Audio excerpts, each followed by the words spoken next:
Hello everyone, welcome back to our channel Balaji education services. अगर आप NEET UG 2026 MCC counselling का wait कर रहे हैं तो आज की अपडेट आपके लिए बहुत इंपॉर्टेंट होने वाली है। मिनिस्ट्री ऑफ हेल्थ की तरफ से एमसीसी काउंसलिंग प्रोसेस में एक मेजर चेंज अनाउंस किया गया है जो इस साल काउंसलिंग का पूरा एक्सपीरियंस बदल सकता है। तो इस वीडियो में हम डिटेल में समझेंगे कि नया रूल क्या है, पहले काउंसलिंग का प्रोसेस कैसे काम करता था, अब क्या बदलने वाला है और इसका स्टूडेंट पर क्या प्रैक्टिकल इम्पैक्ट देखने को मिल सकता है। साथ ही ये भी जानेंगे कि अब फ्यूचर में स्टेट काउंसलिंग अथॉरिटीज भी इस नए मॉडल को अडॉप्ट कर सकती है। तो वीडियो के एंड तक जरूर देखिए। सबसे पहले समझते हैं कि अब तक काउंसलिंग प्रोसेस कैसे होती थी। तो जब भी एमसीसी के राउंड 1 में किसी कैंडिडेट को एमबीबीएस या बीडीएस की सीट अलॉट होती थी तो उसे अलॉटेड कॉलेज में फिजिकली रिपोर्ट करना पड़ता था। वह एडमिशन फॉर्मेलिटीज कंप्लीट करनी होती थी, ओरिजिनल डॉक्यूमेंट वेरीफाई किए जाते थे एंड फीस डिपॉजिट करनी पड़ती थी। अगर कैंडिडेट उस सीट से सेटिस्फाइड होता था तो एडमिशन वही कंटिन्यू रहता था, लेकिन अगर उसे लगता था कि अगले राउंड में उससे भी और बेटर कॉलेज या बेटर ब्रांच मिल सकती है तो राउंड 2 से पहले उसे दोबारा उसी कॉलेज जाना पड़ता था। रेजिग्नेशन प्रोसेस कंप्लीट करनी पड़ती थी, original documents and deposited fees withdraw करनी पड़ती थी और उसके बाद नए अलॉटेड कॉलेज में जाकर फिर से पूरी एडमिशन प्रोसेस रिपीट करनी होती थी।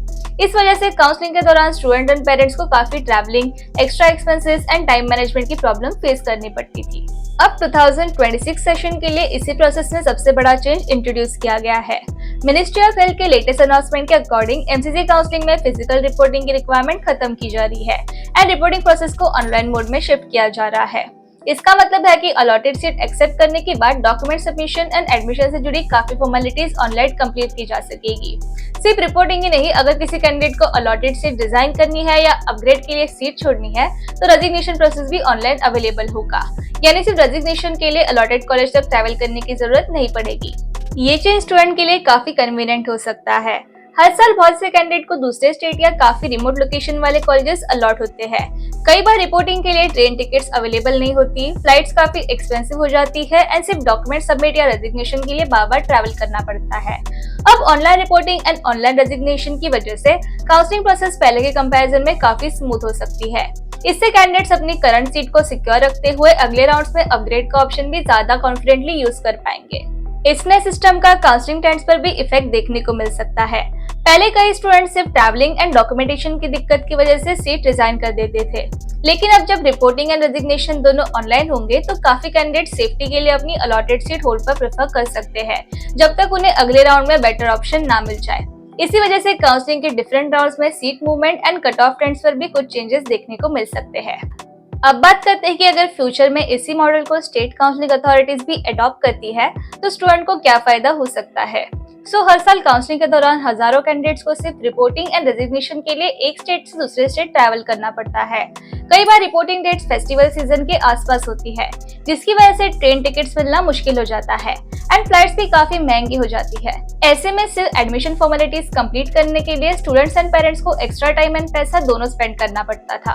अगर स्टेट काउंसलिंग में भी online reporting and online resignation का सिस्टम इम्प्लीमेंट होता है तो ये पूरी प्रोसेस काफी सिंपल एंड कन्वीनियंट बन सकती है। लेकिन इस चेंज के साथ कुछ प्रैक्टिकल चेंजेस भी सामने आ सकते हैं। कई स्टेट में काउंसलिंग से पहले डॉक्यूमेंट वेरिफिकेशन कंपलसरी होता है, specially reserve category and NRI quota candidates के लिए।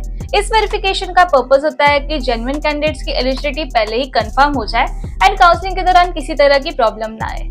अगर फ्यूचर में रिपोर्टिंग ऑनलाइन होती है तो अथॉरिटीज को ऑनलाइन डॉक्यूमेंट वेरिफिकेशन का भी एक स्ट्रॉन्ग सिस्टम डेवलप होगा।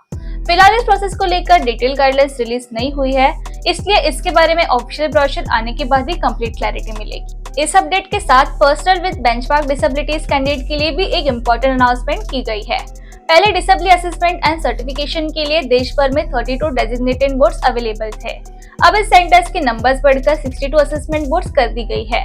इससे एलिजिबल कैंडिडेट्स को सर्टिफिकेशन के लिए ज्यादा ऑप्शंस मिलेंगे एंड असेसमेंट प्रोसेस भी कंपैरेटिवली एक्सेसिबल हो जाएगी। सर्टिफिकेशन कंप्लीट होने के बाद काउंसलिंग के दौरान डिजिटल वेरिफिकेशन के बेसिस पर उनकी एलिजिबिलिटी वेरीफाई की जाएगी। अब सबसे इम्पोर्टेंट सवाल ये है कि क्या इस नए सिस्टम का काउंसलिंग एंड कट ऑफ पर इफेक्ट पड़ेगा या नहीं। इसका जवाब है कि हो सकता है। जब कैंडिडेट्स को सीट होल्ड करने के लिए बार बार कॉलेज ट्रैवल नहीं करना पड़ेगा एंड रेजिग्नेशन भी ऑनलाइन हो जाएगा तो काफी स्टूडेंट अपनी अलॉटेड सीट को सिक्योर रखना प्रेफर करेंगे जब तक उन्हें अगले राउंड में बेटर ऑप्शन ना मिल जाए। इस वजह से राउंड 1 के बाद वेकेंट होने वाली सीट की नंबर्स पहले के कंपैरिजन में कम हो सकती है।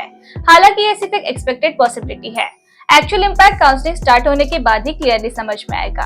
मिनिस्ट्री ऑफ हेल्थ ने ये भी इंडिकेट किया है कि एमसीसी काउंसलिंग 2026 का official brochure and counselling schedule बहुत जल्द रिलीज किया जाएगा। इसी ब्रोशर में online reporting, online resignation and बाकी काउंसलिंग रूल्स की कंप्लीट गाइडलाइंस दी जाएगी। फिलहाल अवेलेबल इन्फॉर्मेशन के हिसाब से काउंसलिंग अगस्त के फर्स्ट वीक के आसपास शुरू होने की पॉसिबिलिटी बताई जा रही है।